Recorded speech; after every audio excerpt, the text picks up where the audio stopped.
Hey y'all, welcome to today's video. Thank you for clicking on this video. If you are new to my channel, welcome. My name is Allie, or Allison, and I am a flight attendant for a major US airline, and I vlog about the mommy life, balancing it with being a flight attendant while on reserve, because I am still fairly junior or new to my industry and my airline in particular. So if that's something you're interested in, subscribe, turn on your notifications, make sure you know when I'm posting, and keep up with me. But yeah, if for those of y'all that have been with me for a hot minute, welcome back. Thanks for clicking on this video. And if you're clicking on this video, more than likely you're a mom. This video is going to be kind of geared towards the moms, because everyone's hiring right now. A lot of airlines are hiring. But as a mom, it's a little dicey because it's not as easy when you're single to just be like, oh, I'm gonna, you know, just start a new career, just drop everything and start something new. It's not easy when you're single, but it's a little bit more difficult when you're married and, not married, excuse me, have kids. And I got a request for this video, so I thought I'd sit down and make one, specifically, like I said, about how to start from the beginning until when you get hired, and how it kind of works with my kids even after I got hired, like how I manage things at home, excuse me, and all that kind of stuff. First thing to do is to get hired. So all these airlines are hiring. All you have to do is apply to the airline. My airline is hiring like crazy. You apply to the airline, and then there's usually a couple steps to the interview process. I've made previous videos about this. I won't go too much in depth about that, but basically you go through the steps of the process, and eventually you get invited to a face-to-face, and, excuse me, you could get hired. And, or I should say, you get invited to training. Then you go through training, and once you're in training, you have to pass tests and things like that. And then once you graduate, you are a flight attendant. Really that simple. The airline trains you the way that they want you trained and puts you through, and then you start working. But while you're in training, that can seem kind of daunting. Okay, I've gotten hired as a mom, but like, what do I do? Like, how do I go about this? So what I did was I saved, my kids were 3 and 5 when I first started, and so I saved basically however many weeks of training it is. Mine was 4 weeks of training, almost 5. I think I saved around 6 weeks though worth of daycare. If you have a daycare, if you have a family member to watch them, even better. But basically I saved that, and my husband is the one who balances it. Everyone always asks me, like, who watches your kids? It's my husband. I have a husband. Thankfully I have that support, that side of the support system, but I also have my mom. Again, when I first started, I had my dad as well, but he's no longer with us.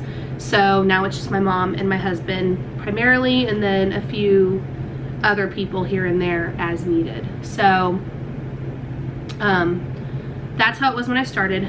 But when I went to training for my current airline, both of my children were in school. So they're in school now. They're in 3rd grade and 1st grade, and so 8 and 6. And my mom is primarily the one who gets them off the bus, and they ride the bus to her house. She gets them off the bus, and she watches them in the afternoons, and then my husband takes over, picks them up, and takes them home. So that is my support system. The support system is big when you're a mom and a flight attendant. It just is.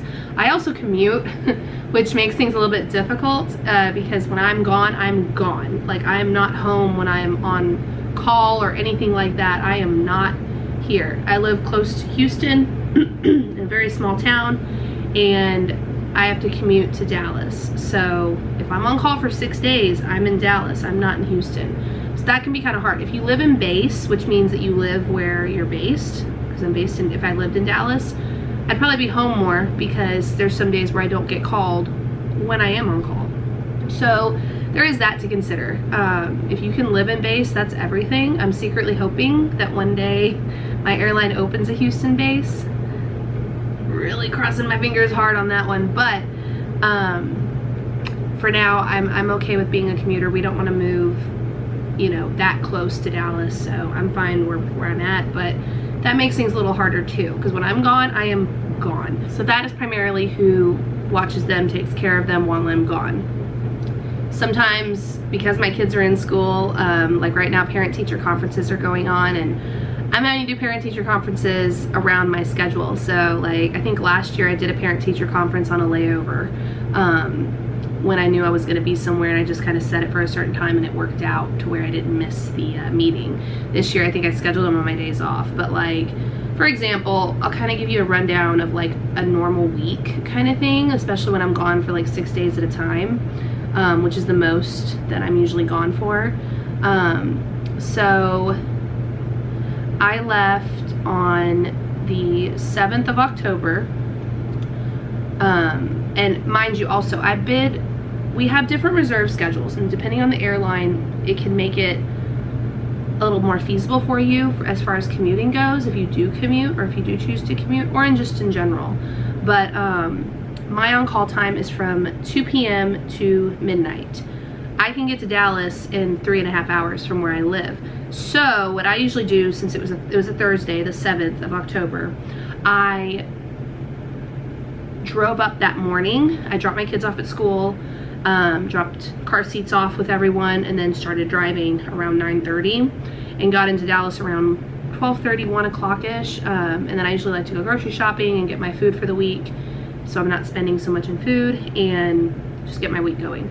So then I'm on call at 2 p.m. to midnight. I didn't get called the first day, that 7th, which was good because I needed to kind of chill and just relax for a second. And then I got a 4-day trip, which I am currently on. I'm on day 4 of this trip, so it is now the 11th. And like I said, it's a weekend, so my husband has the kids, obviously. Friday they got out of school early, went to my mom's, and then he picked them up, and they had the weekend together. So now it's Monday. They don't have school right now. I believe it's Columbus Day or something. It's a holiday, so they're with my mom. She's watching them all day today, and then my husband will pick them up in the afternoon. Don't know if I mentioned this a minute ago, but my husband works a normal 8 to 6, 8 to 5, 9 to 5, whatever job. So that's how it works. He usually drops them off. I didn't even mention that. I'm so sorry. Let me finish out this week though. So when I get back, I have one more day of being on call, and then I can go home. I don't think they're gonna call me. I can't work past 6 days, which is a decent thing. Usually when you build your schedule, I like to make sure that they can't use me on my days off, but they can't really do much with me, so I'll probably be able to commute home a little sooner than normal. But again, if you lived in base, you would know that you'd probably not get called and you'd be home. You would not actually be working, you'd just be home during that time. So there's that. Okay, so my husband's schedule, like how he works it with the kids and around me, let's say if I was gone during like an actual week, things would work a little differently for him, as far as like how he drops, when he drops off and all that kind of stuff. So my husband has to be at work at 8 a.m. He's a mechanic, car mechanic. He can fix anything with a motor. He has to be at work at 8 o'clock. Their school doesn't open until 8:10, and my mom thankfully lives like 5 minutes from the school. So what he does is he usually drops them off with her in the mornings around 7:45 or so, and then 7:30ish, something like that, and she takes them to school. And then, like I said, sometimes they ride the bus, sometimes she picks them up, and he picks them up later.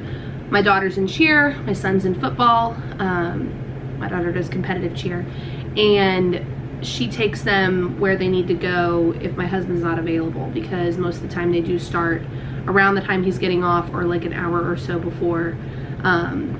And then he meets up with them and picks them up on those nights, or she meets him, or she brings them home. It just kind of, it's a balancing act. It really is. It's such a balancing act having kids, young children I should say, with like no older child to like, with older kids I feel like you can just kind of leave them, or if they have younger siblings, they can watch them, if they're like teenagers or something. But when they're young, it's truly a balancing act. You really just need a good support system. I did not get into this career just because I wanted the benefits. I didn't just want to fly for free. I grew up in this industry. My dad was a pilot, and I have numerous relatives that are flight attendants for other airlines, and I know how flexible this career can be and this job can be because I've seen it. So on any given month, depending on how much, you can decide how much or how little you work once you're a line holder. I'm very close to being a line holder, which is good, which means that I'm no longer on call. I have my trips and then I have my days off, and that's it. So there's some people who choose not to work very much, whether they have another career, like I'm a hairdresser, so I have that to fall back on or to do as well. I consider it like a second job. I've been doing it for 10 years. But basically, if I wanted to do that more full-time and do flying part-time, I could have up to 20 or more days off in a month and only work 2 or 3 trips, like 2 or 3 3-day or 4-day trips, and that's it. Like, I can also choose to work a whole lot one month and then not a whole lot the next month, or back up 2 weeks worth of trips in one and then not in the other, and that's kind of a balancing act in itself as well. But you have that flexibility, and that's why I wanted this career, and why plus the health insurance. We needed health insurance. My husband switched jobs, and this one balanced out much better with our life, but we needed health insurance, so that helped as well. But primarily, I know how flexible this career can be, like I mentioned. That's what I want. It's really what you make it. Once you become a line holder, it's everything. On reserve, it's the hardest. I've been doing it 2 years now, 3 if you include my last airline, and it's not easy. There are days where you want to quit. Sometimes this trip particularly has kind of blown up, and thankfully our contract is up for renegotiations, but it's been a little bit challenging. I've been kind of like on the fence because I could hold the line right now. I could have held the line for October, but I chose not to because I wanted to have holidays off. Halloween is a holiday, and my kids are young, and I'm dressing up with my daughter this year, and I really wanted to be off for Halloween. So I'm kind of in that spot where I could have a line, but it's either get a line and sacrifice holidays, or be on reserve and sacrifice my life but have holidays off, because I know I can hold holidays off as a reserve. So it's kind of challenging sometimes, but yeah, that's pretty much it. I really hope this video answered some questions on how to make it work with being a mom and pursuing this career and being a flight attendant. You can do it. Don't let anyone mom shame you into thinking you can't, thinking that you're a bad mom for leaving your children. I have been told everything under the sun. How can you leave your kids? Oh my gosh, like, how do you do this? Who watches them? I get all the questions, and you can do it. Don't think you can't. Just you'll figure it out as you go along, honestly. Like, when I started, my mom completely had my back. So did my husband. They wanted me to be happy, and they were willing to do whatever. So as long as you have a good support system, you are golden. You've got this, mamas. Thanks for watching today's video. Hope y'all enjoyed it, and I will see you guys in my next one. Bye for now.